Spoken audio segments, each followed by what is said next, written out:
Mais cedo, a gente meditou aqui em Efésios capítulo 4. No entanto, hoje pela manhã eu ainda conversei com o Fubá. Eu estou com um incômodo muito profundo na gente pensar num outro texto nessa noite. Lá em Filipenses capítulo 2, é um texto que a gente já inclusive conversamos sobre ele na temporada de acampamento. No entanto, a gente vai conversar sobre ele. Filipenses capítulo 2, a gente vai ler do primeiro versículo até o versículo 11.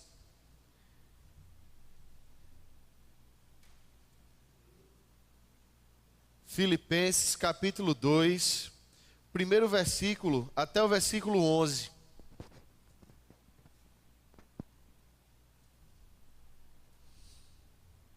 Diz assim a palavra de Deus: se há, pois, alguma exortação em Cristo, alguma consolação de amor, alguma comunhão do Espírito, se há entranhados afetos e misericórdias, completai a minha alegria, de modo que penseis a mesma coisa, tenhais o mesmo amor, sejais unidos de alma, tendo o mesmo sentimento. Nada façais por partidarismo ou vanglória, mas por humildade, considerando cada um os outros superiores a si mesmo. Não tenha cada um em vista o que é propriamente seu, senão também cada qual o que é dos outros. Tende em vós o mesmo sentimento que houve também em Cristo Jesus, pois ele, subsistindo em forma de Deus, não julgou como usurpação o ser igual a Deus. Antes, a si mesmo se esvaziou, assumindo a forma de servo, tornando-se em semelhança de homens, e reconhecido em figura humana, e a si mesmo se humilhou, tornando-se obediente até a morte, e morte de cruz. Pelo que também Deus o exaltou sobremaneira, e lhe deu o nome que está acima de todo nome, para que ao nome de Jesus se dobre todo o joelho nos céus, na terra e debaixo da terra, e toda língua confesse que Jesus Cristo é Senhor, para a glória de Deus Pai. Vamos orar? Quero te convidar nesse momento a pedir a Deus que Ele fale conosco, que Ele continue falando ao nosso coração. Oremos. Pai, a gente está reunido no Teu nome, Deus, para pensar na Tua palavra, Deus, juntos, para meditar, Deus, naquilo que o Senhor tem colocado no nosso coração. Eu te peço, Pai, que toda palavra colocada aqui, Pai, venha da Tua parte, Deus. Seja, Pai, para o nosso coração, e que ela faça morada no nosso coração, Deus. Que seja a palavra de transformação de vida, Pai. Que seja a palavra de transformação de coisas que precisam ser mudadas no nosso coração, Deus. Nos abençoa sempre, Pai. Continua falando conosco, Deus. E muito obrigado, Senhor, pela Tua presença até aqui. No nome de Jesus. Amém e amém. Meus irmãos, como eu falei já com os irmãos, esse é um texto que a gente já visitou. No entanto, algo que tem me incomodado profundamente nesses dias. E assim, isso encontra pertinência em tudo que a gente vê. E quanto mais a gente convive, quanto mais a gente está perto, a gente vai vendo que existem traços que nós precisamos conversar e ver. E talvez constatar para a gente mesmo que talvez exista a necessidade de uma série de mudanças no nosso coração. E a gente fala isso porque, sem querer querendo, o mundo, ele às vezes vai entrando no nosso coração. E a gente vai encarando como normais algumas coisas que na Bíblia não são normais. E a gente vai puxando para a gente conceitos que são estranhos à palavra, que são estranhos à obra de Jesus Cristo na vida da gente. E um desses conceitos é que hoje é cada vez mais pregado que nós temos que ter uma espécie de independência que é estranha à palavra. É uma independência completa e absoluta que encontra... Todos me ouvem bem? Tranquilo? Eu não falo muito baixinho não, né? que encontra essas raízes quando nós traçamos objetivos pessoais para nós. E uma vez que a gente traça esses objetivos pessoais, a gente se entrega de todo o coração a eles. E em se entregando a esses objetivos, a gente começa a pensar em coisas do tipo: eu tenho que lutar pela minha felicidade, eu tenho que cultivar minha paz de espírito, eu tenho coisas que eu preciso fazer, eu tenho um objetivo ou metas até o fim do ano que eu preciso atingir. E uma vez que nós estabelecemos isso, como todos nós somos seres sociais, vivemos em comunhão, nós em algum momento vamos ter que topar com algum outro ser humano. E em topando com algum outro ser humano, a gente acaba olhando para ele como sendo alguém que vai impedir o nosso objetivo. Ou, por outro lado, como é que essa pessoa vai colaborar para os meus sonhos se concretizarem? Como é que essa outra pessoa vai colaborar para a minha alegria? Como é que essa pessoa vai colaborar para a minha paz pessoal?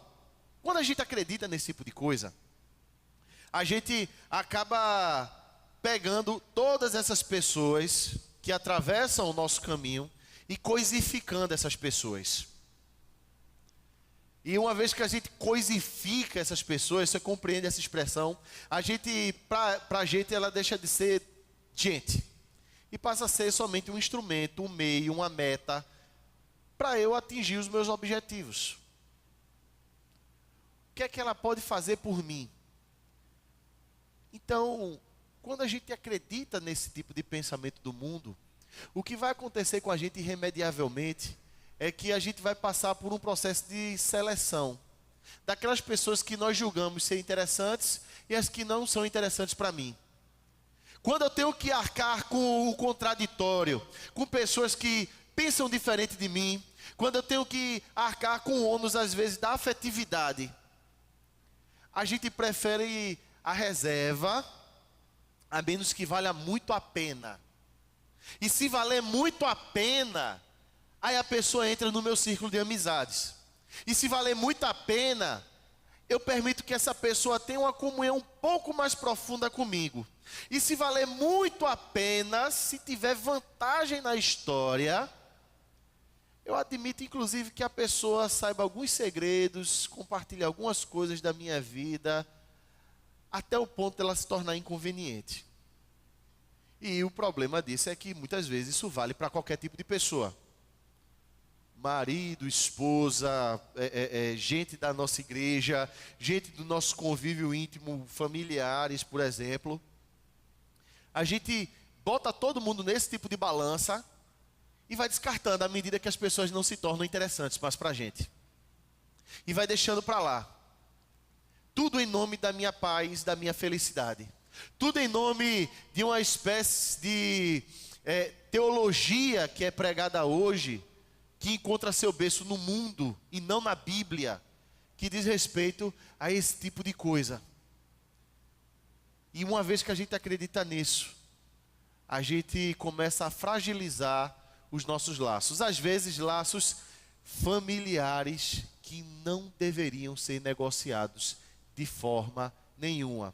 E necessariamente eles não passam por um rompimento de caráter físico propriamente. Você compreende? Às vezes ela acaba sofrendo uma espécie de ruptura emocional. Então a pessoa chega em casa muito cansada, ela não quer conversa com ninguém, ela está frustrada, ela está, enfim, estressada, ela vai para o universo dela, doméstico. Está na mesma casa, está debaixo do mesmo teto, é a mesma família, mas são estranhos, porque cada um tem um objetivo pessoal. E eles só se encontram quando de repente esses objetivos se casam por alguma razão. Às vezes, por mais difícil que seja admitir, por mais confrontador que isso possa parecer, às vezes que é para mostrar para todo mundo que a gente não é tão desunido assim, que a gente vive em comunhão.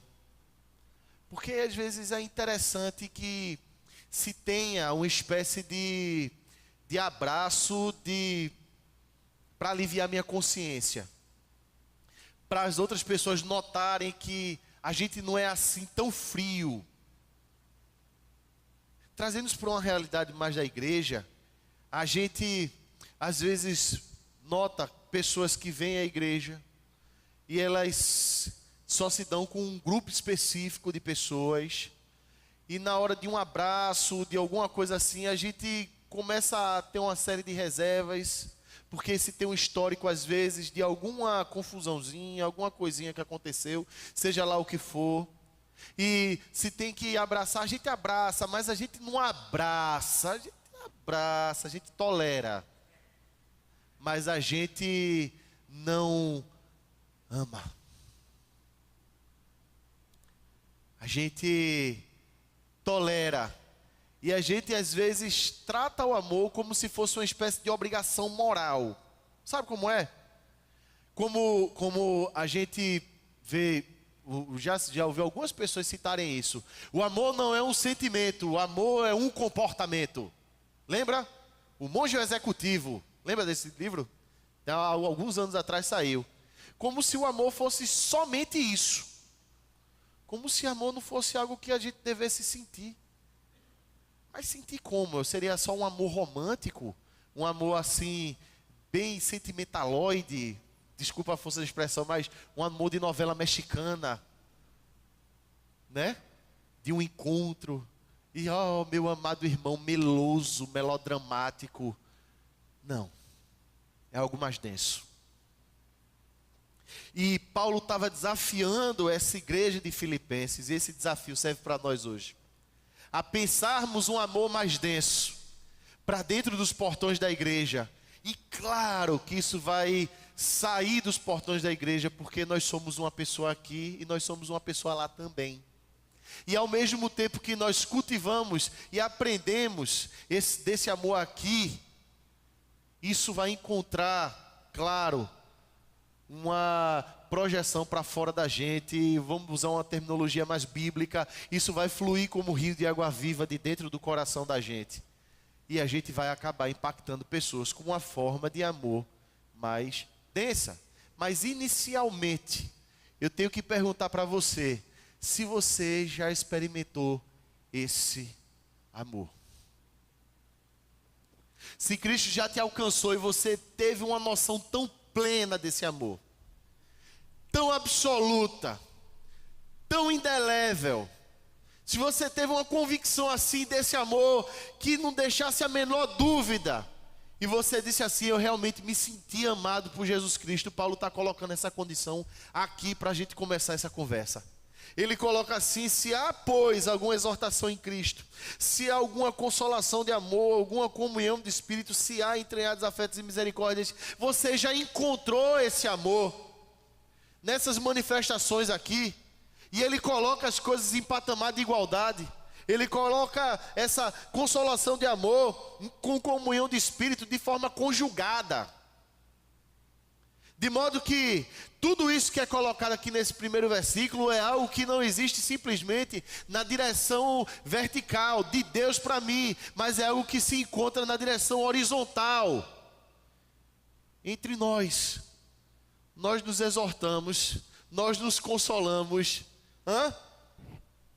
nós temos comunhão, nós temos entranhados afetos e misericórdias.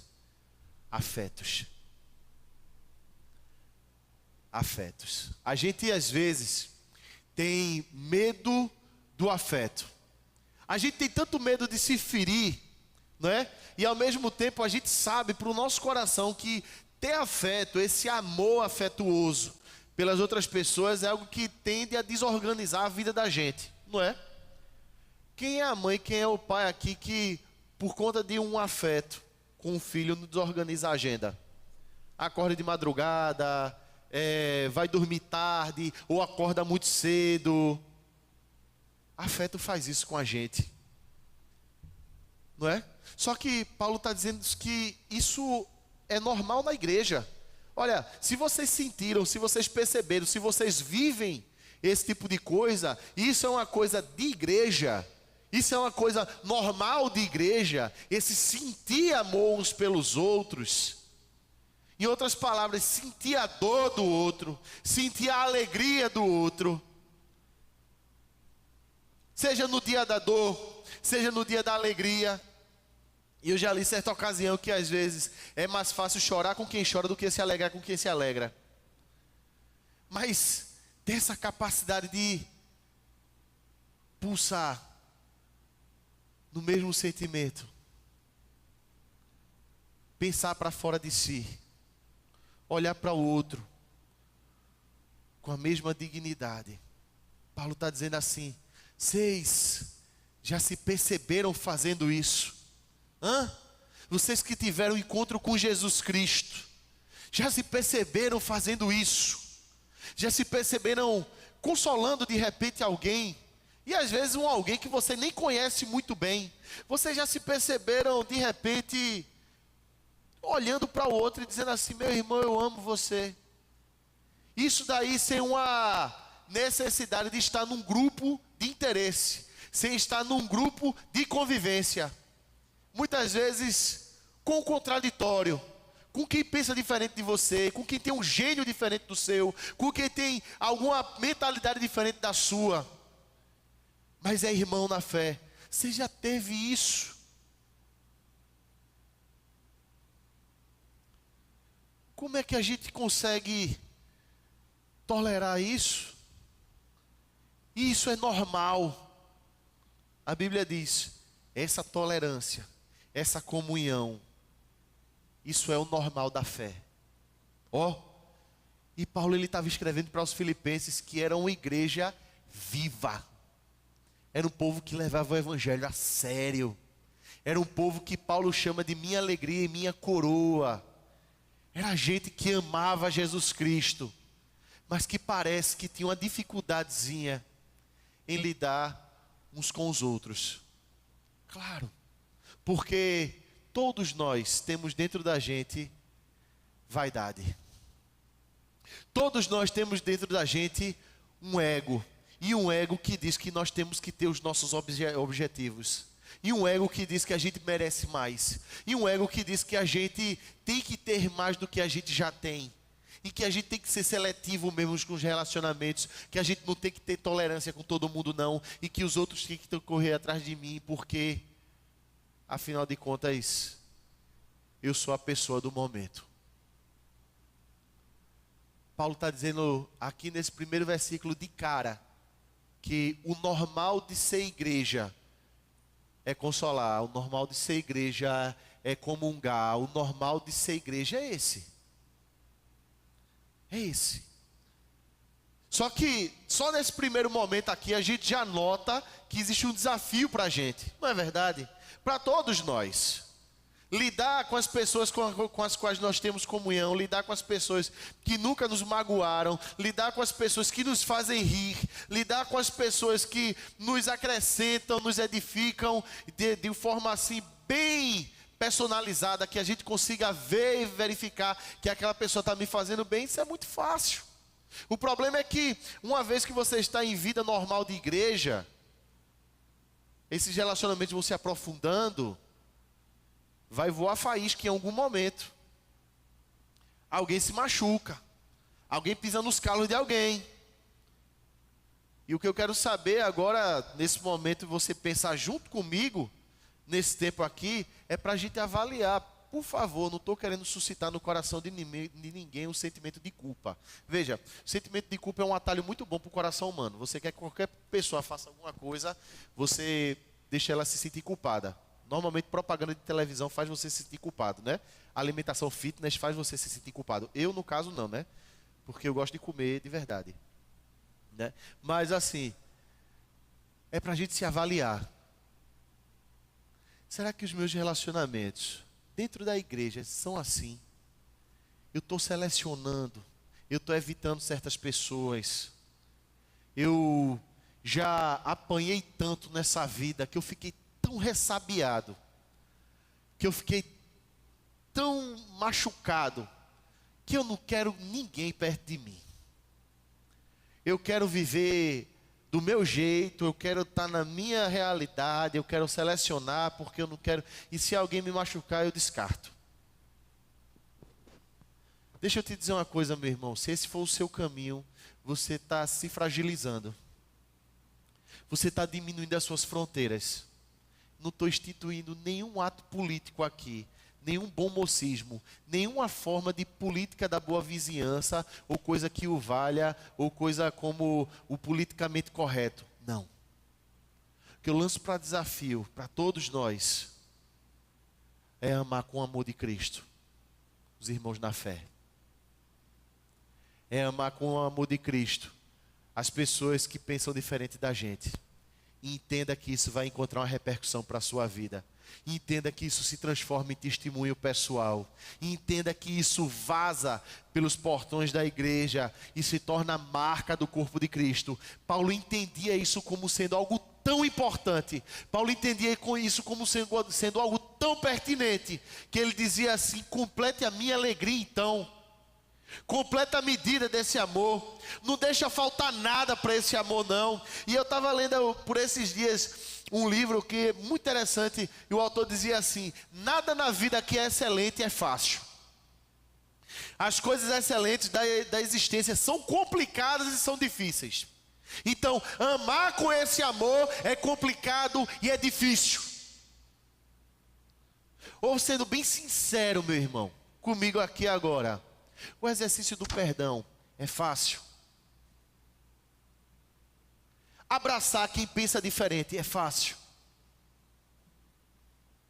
É fácil se sujeitar à autoridade numa sociedade que diz o tempo todo que a autoridade é você, que inclusive criam filhos numa espécie de criação distorcida da Bíblia, onde filho tem o mesmo valor de autoridade de pai e de mãe.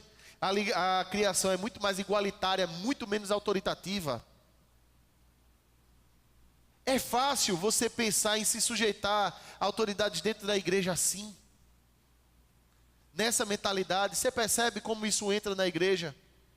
E a gente começa a discordar entre si.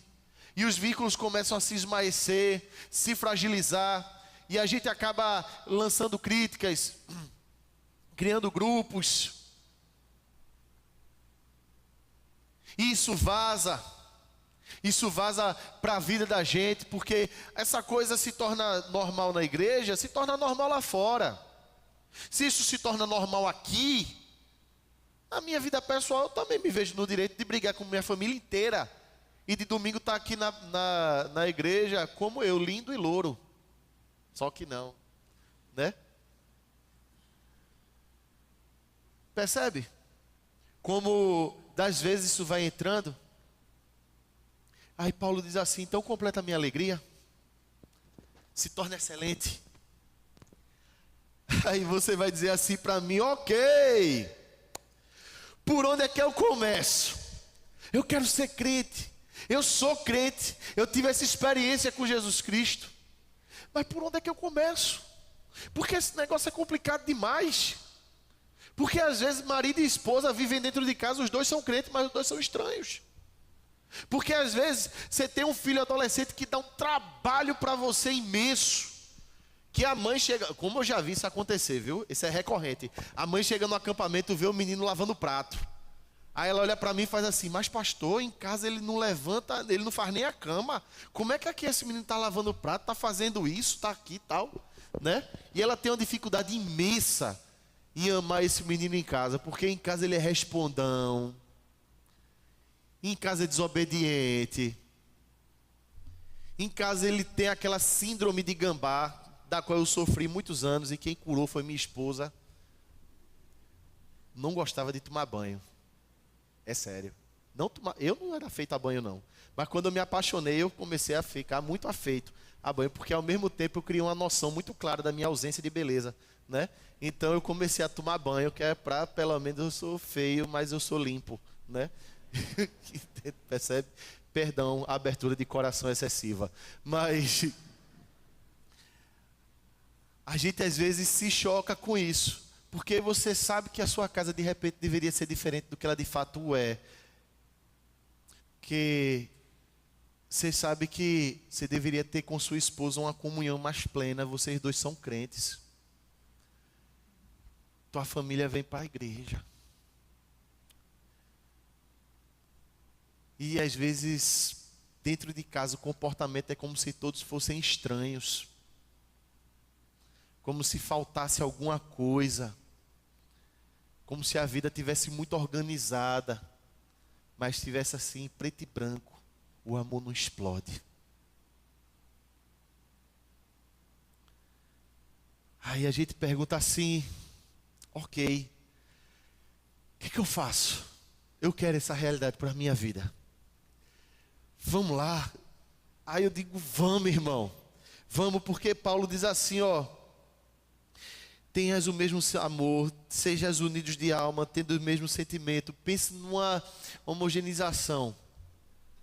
E todo mundo caminhar na mesma direção. Mas como? Nada façais por partidarismo ou vanglória. Não faça nada por partidarismo ou vanglória. Em outras palavras, Paulo está matando a lei da vantagem. Paulo está assassinando a lei da vantagem.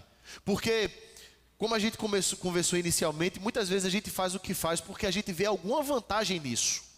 O que é que eu vou ganhar me associando com fulano? São os partidos.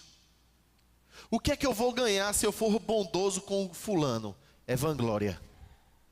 Em outras palavras, uma vez que a gente faz algo motivado pelo nosso ego, pela nossa vaidade pessoal, a gente ou age por partidarismo ou age por vanglória. Ou, em outras palavras, a gente pode colocar assim: eu entendo a minha fraqueza, então eu tento me fortalecer com as minhas próprias ferramentas.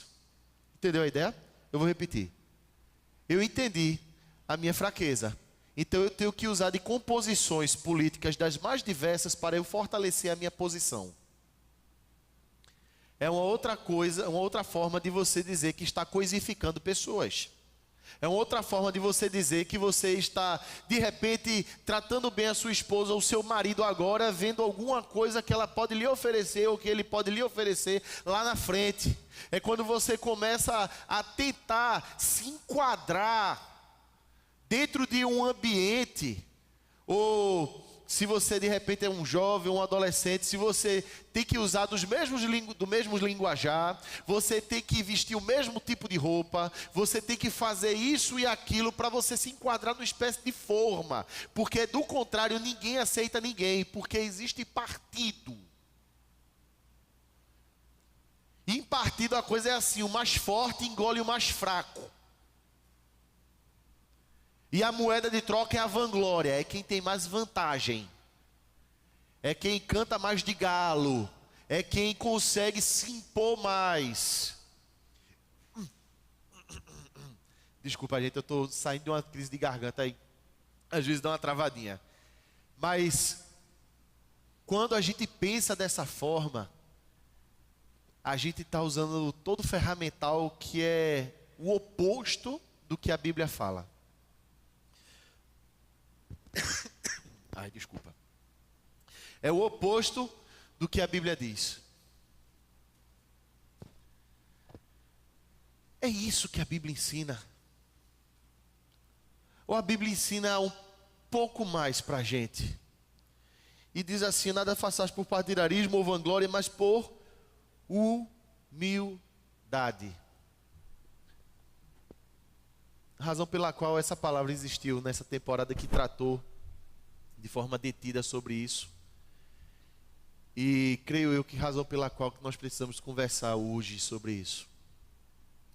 Porque até a palavra humildade hoje, ela está completamente poluída por uma espécie de conceito humano que diz que a humildade, ela é uma virtude que deve ser cultivada, entre aspas, somente quando você vê vantagem nisso. Porque se alguém pisar nos seus calos, você vai, enfim, colocar que ninguém pise em você e que você não leva desaforo para casa. Mais do que isso, a gente vai dar aquela desculpa para a gente mesmo e dizer assim: eu tenho limite, Eu sou uma pessoa que assim, sou muito cordata, eu sou uma pessoa muito amorosa, eu sou uma pessoa muito isso, eu sou uma pessoa muito, enfim, muito legal, mas eu tenho limites. E uma vez que bate no meu limite, eu também não tenho a obrigação de ser humilde com ninguém, de forma que essa humildade ela é condicionada ao meu senso de justiça pessoal. E essa não é a humildade que a Bíblia está falando aqui. Porque a humildade não seria exatamente uma virtude que você vai cultivar com as suas próprias forças. Mas humildade é uma constatação. Porque se você pega essa palavra aqui, você vai lá no original, ela diz basicamente assim: humildade é senso de insignificância pessoal. Senso de insignificância pessoal. É a mesma palavra que estava no livro de Efésios, capítulo 4, que nós lemos hoje no finalzinho da tarde. É a palavra que aparece aqui, e é uma palavra correlata ao famoso Sermão do Monte de Cristo, pobre de espírito. É um senso que eu tenho para mim mesmo, que uma vez que eu me encontrei com Jesus Cristo, e que Ele se tornou meu padrão, eu vejo que eu sou indigno. Eu não tenho condições de chegar nesse padrão. Eu não posso me erguer acima daquilo que eu sou. Eu não consigo chegar lá. Eu não tenho capital de giro para isso. Eu não tenho como comprar essa história daí. Eu não posso. Eu não sou humilde me comparando com outras pessoas. Não, eu sou mais humilde que fulano. Não, eu sou mais humilde, sou menos humilde que fulano. Não! O padrão é Cristo. Não fazer nada por partidarismo ou vanglória, mas por humildade. Ou a gente pode dizer, não faças nada por partidarismo ou vanglória, mas por um senso de pobreza espiritual, que te faz perceber que você não é melhor do que ninguém. E que tudo que nós temos na vida da gente é fruto da graça de Deus. Isso tira do nosso coração toda a meritocracia, tudo aquilo que a gente julga merecer, e coloca no nosso coração toda a gratidão, e toda a honra, e toda a glória a Ele. E a gente passa a enxergar o outro, por mais contraditório que isso possa parecer, não como um empecilho a minha vida ou a minha felicidade, mas a gente começa a observar o outro como um instrumento de Deus para me edificar, por mais contraditório que isso possa parecer. Porque você começou a se comparar com esse Jesus Cristo, e esse Jesus Cristo é alguém que está tão acima, que está tão para além, que você descobriu que esse Jesus, além de amoroso, ele é soberano. Ele é o nome que está acima de todo nome. Ele é pelo que todo joelho se dobra, toda língua confessa. É Ele. É Ele. E aí você descobriu essa realidade para o seu coração, você descobriu essa realidade para a sua vida. E agora o que é que você faz? Você vai continuar tão seletivista? Ou você vai entender que esse Deus soberano coloca essas pessoas na tua vida por alguma razão? Ou você começa a esvaziar-se do seu próprio ego e diz assim: Deus, eu sou tão pobre espiritualmente, será que o Senhor pode me ajudar? Aí Deus diz assim: eu ajudo.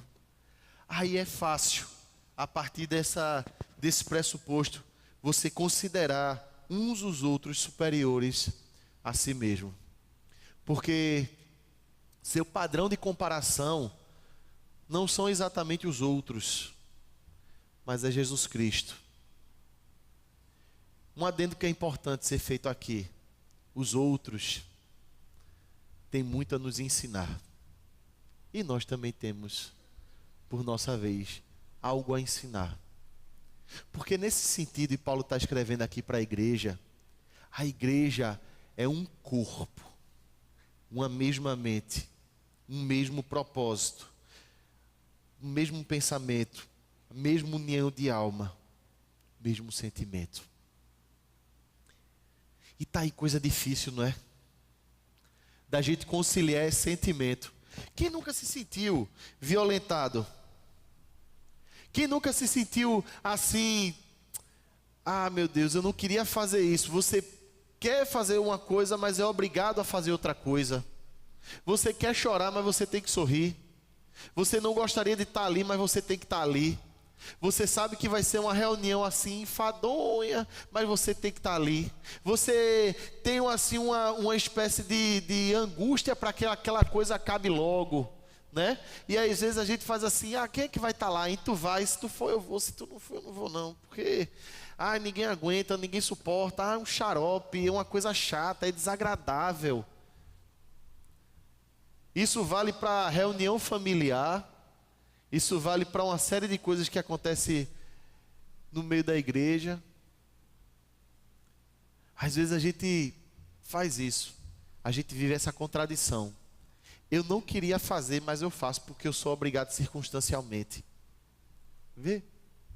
Não é? Isso não acontece com a gente. Como é que eu faço para sair disso? Como é que eu faço para unir a integridade da minha pessoa e caminhar? Porque Paulo ele vai continuar dizendo assim, ó, não tem cada um em vista o que é propriamente seu, o que é de direito seu, senão também cada qual o que é dos outros. É coisa difícil, gente, a gente fazer isso, porque às vezes o corpo da gente pede alguma coisa, a gente está cansado, a gente queria parar. Porque às vezes a gente só queria um minuto de silêncio, porque às vezes a gente só queria um tempo de distração, porque arcar com os compromissos da igreja às vezes é uma coisa onerosa para a gente, em termos de tempo, e a gente não queria. Mas aí Paulo vem dizendo assim, tende em vós o mesmo sentimento que houve também em Cristo Jesus. Talvez se você tiver com outra tradução, tiver com NVI, vai ter lá atitude, né? Ou sentimento ou atitude. O que isso quer dizer, né? Paulo está trazendo para a gente aqui essa unificação, essa harmonização do nosso agir, ao mesmo tempo do nosso pensar, do nosso querer. Vê que coisa maravilhosa quando a gente quer alguma coisa e a gente faz alguma coisa que a gente quer. É ótimo isso, né? Eu quero e eu faço. Paulo está dizendo isso de Jesus. A palavra sentimento, que ele diz assim, tende em vós, tenham no coração de vocês. O mesmo sentimento de Jesus, é essa palavra, desculpa assim a utilização do original, mas é fronel, tá lá, ou frônesis. E aí essa palavra diz respeito ao seguinte, como às vezes ela é traduzida como sentimento e às vezes ela é traduzida como atitude. Ele está dizendo que na verdade essa palavra no original é uma coisa só. Essa palavra é o casamento do sentimento, do querer, da vontade com a atitude correta. Ó, coerência. Tenham em vocês a mesma coesão, a mesma coerência de Jesus Cristo. Vê que coisa maravilhosa. Tenham em vocês esse congraçamento, esse encontro, essa união entre querer e realizar. Mesmo quando essas coisas contrariarem a agenda, a lei das vantagens da gente. E por que a gente diz isso? Porque ele agora vai começar a falar do que Jesus perdeu. Ele não julgou como usurpação. Em outras palavras, ele não achou que o ser igual a Deus era alguma coisa que ele devesse se apegar, não é? E eu quero que você preste atenção comigo numa coisa, porque se você for assim razoável comigo, você vai admitir comigo que é complicado demais você casar a sua vontade com sua ação. Não é difícil, não é? Chegar a esse nível de coerência. Não é complicado, não é? Chegar a esse nível de harmonização. Talvez você vá admitir comigo aqui que é impossível. Como é, pastor, que eu vou manter minha paciência diante de uma situação dessa? Como é, pastor, que eu vou não desaparecer, não dar um fora, não fugir, não sumir? Como é que eu vou enfrentar a situação? Como é que eu vou ficar aqui? Como é que eu, ao mesmo tempo, vou encontrar paz nisso daqui, no contraditório. E se a gente ler esse texto rápido, a gente vai pensar assim: então eu tenho que seguir o sentimento de Jesus. Eu tenho que seguir o exemplo de Jesus, ele se negou, então eu tenho que me negar e tal. A Bíblia não está falando aqui de uma espécie de resignação provinciana, sabe, aquela coisa bem Amélia, não. A Bíblia está falando aqui do que Jesus Cristo fez para conquistar o teu coração. E tendo conquistado o teu coração, Ele guiar os teus gostos, os teus interesses, a tua realização, os teus sonhos. Jesus Cristo, a Bíblia está falando aqui o que Ele fez. Não é o que a gente deve fazer, mas é o que Ele fez para nos conquistar. Porque uma vez que o nosso coração está conquistado por Jesus Cristo, morreu a nossa agenda. Uma vez que o nosso coração está conquistado por Jesus Cristo, acabou-se aquilo que eu achava como interessante para a minha vida. Não que isso seja necessariamente uma realidade total, no sentido de que tudo que eu pensava antes era absolutamente ruim e agora... Não. Só que Jesus Cristo, ele vai reordenar os nossos afetos. Jesus Cristo, o que é que ele faz com a gente? Ele vai reordenar a nossa agenda. Ele vai redistribuir as nossas prioridades. O que eu quero saber de você, meu querido irmão, é se você já teve um encontro pessoal com Jesus Cristo, a ponto de você dizer assim: Deus me humilha, a ponto de matar a minha agenda. E de me fazer encarar aquilo que eu não quero encarar, mas aquilo que que eu sei que resolve. Quer ver um exemplo disso? Homem adora adiar discussão de relacionamento. Homem foge dessa história daí, não é? Por outro lado, desculpa, eu não estou sendo preconceituoso nem generalista, não é esse o objetivo, mas uma realidade que a gente precisa encarar. A gente foge, se esquiva, demora para chegar em casa, faz tudo, mas evita. Quantas vezes a gente, por outro lado, não diz assim: eu tinha que falar mesmo e pronto. Isso daí é a voz do seu ego ou é a voz de Cristo? Quem comanda a tua agenda? Quem comanda os teus sentimentos? Quem guia o teu coração? Quem é? A palavra de Deus diz assim, no livro de Salmos: sobre todas as coisas que se deve guardar, guarda o teu coração, porque dele procedem as fontes da vida.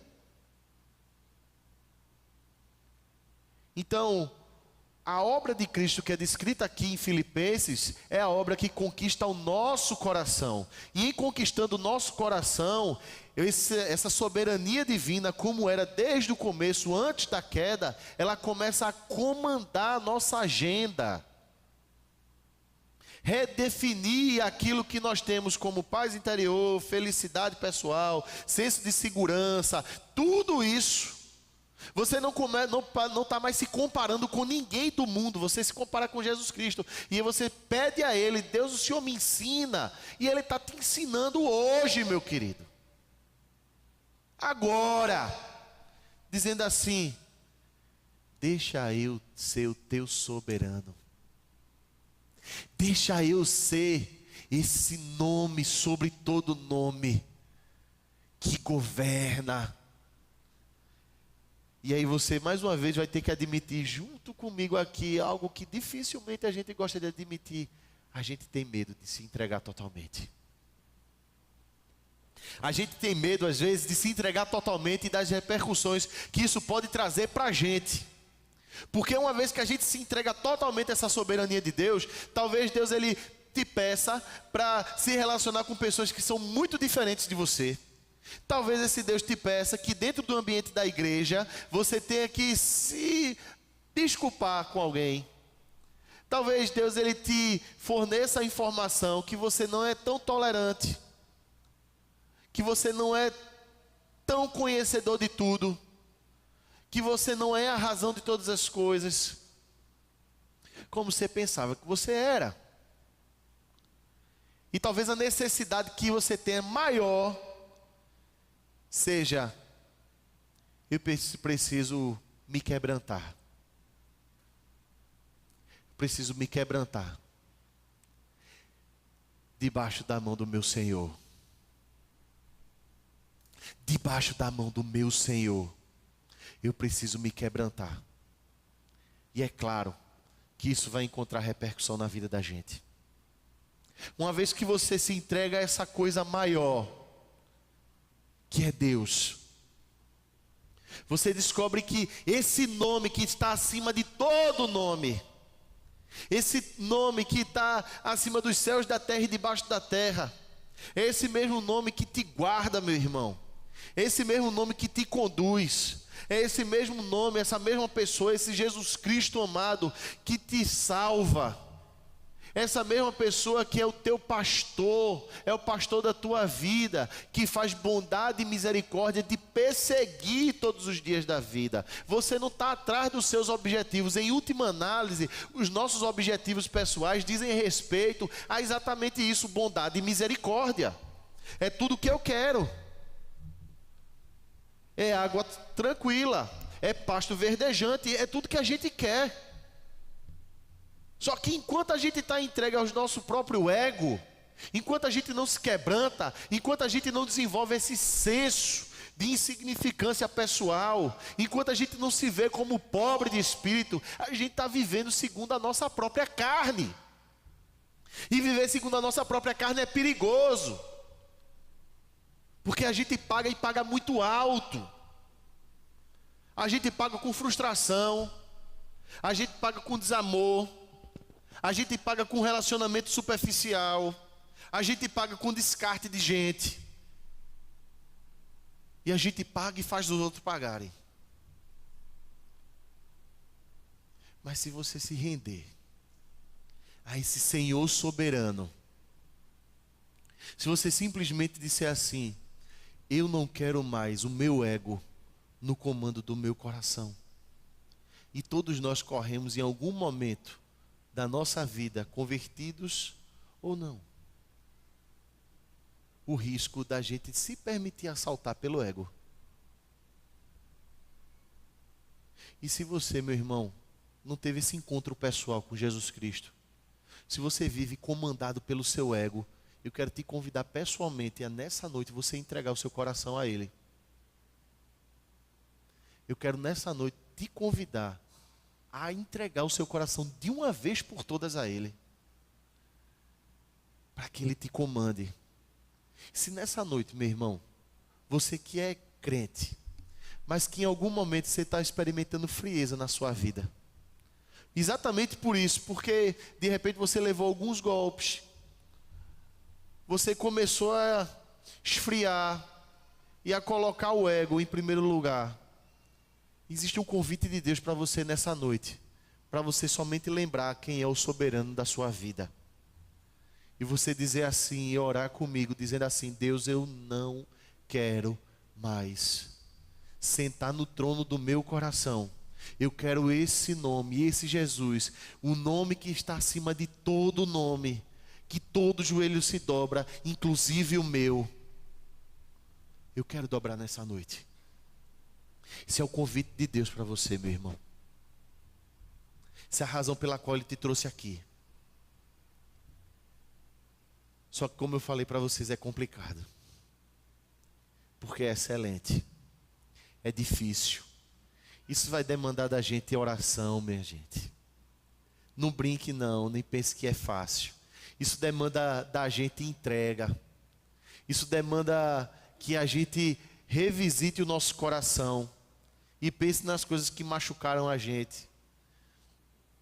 Mas ao mesmo tempo, a excelência disso consiste no fato de você saber que Jesus Cristo está operando dentro do teu coração e está sarando as tuas feridas.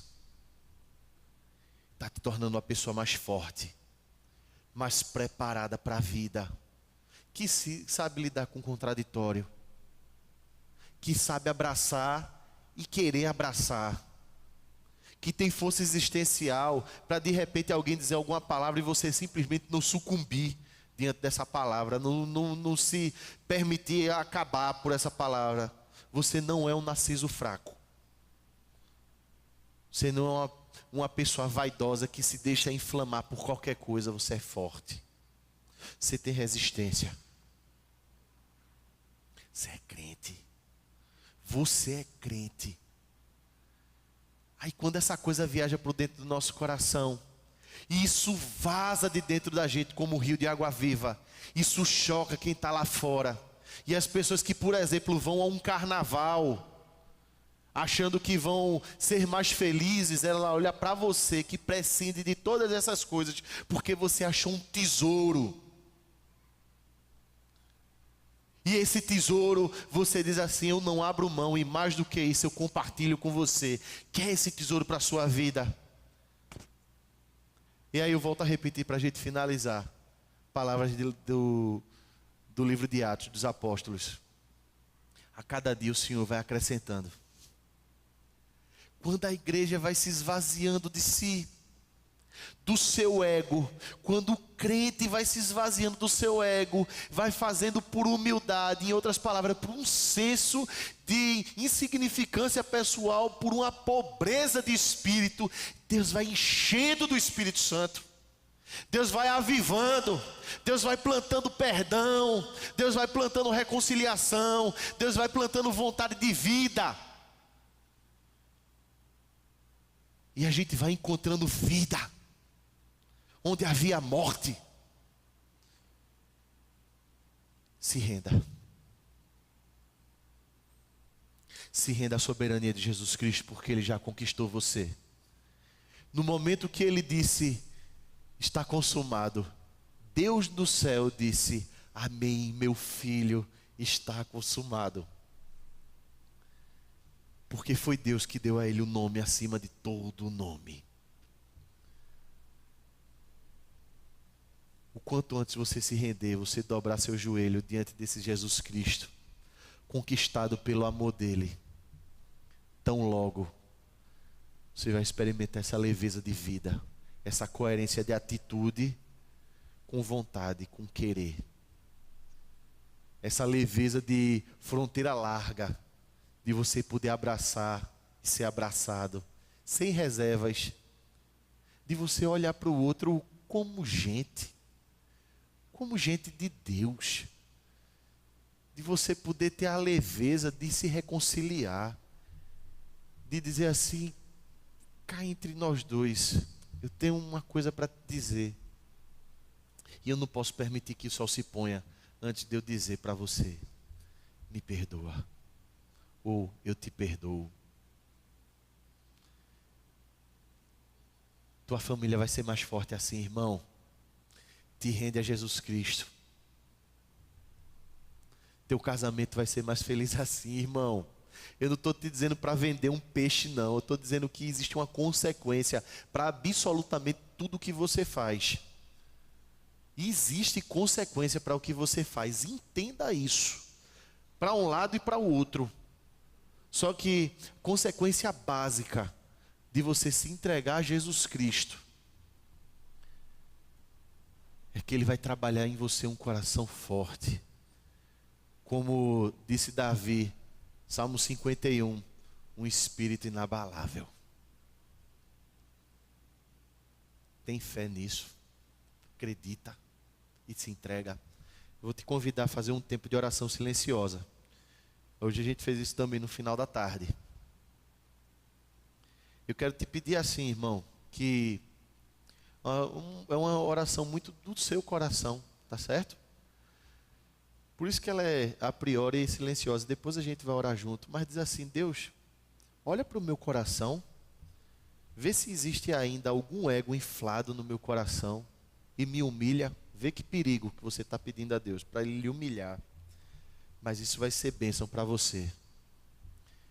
Me humilha, Deus, mas não deixa eu ficar com esse ego no meu coração, não. Não deixa eu achar de mim aquilo que eu não sou, nem eu achar do próximo aquilo que ele não é. Me dá coerência, Deus.